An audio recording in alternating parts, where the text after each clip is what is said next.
pandemik belum berakhir. Masih ada namanya penyakit corona. Jadi seperti biasa, Ibu ingatkan kembali kalau bersih, bagaimana apa lagi yang harus kita lakukan? Ya, begini kita semua. Jadi kalau kita bersih atau batuk, langsung kita atau terus lagi, bagaimana kalau ada temanmu yang batuk di sampingmu dan dia begini, kita juga balik begini. Ingat, balik sama dia bukan berarti kita jijik, tapi kenapa?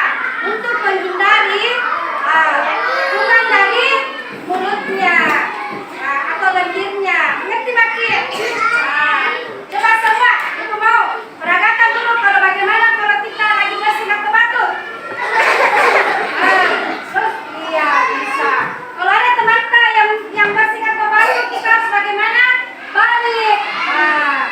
Gitu ya.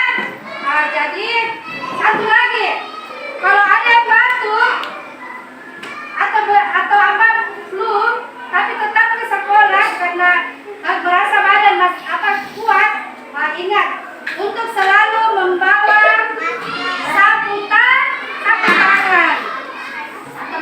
Untuk apa? Atau masker, memakai masker. Ingat selalu. Tapi bukannya ada yang sakit?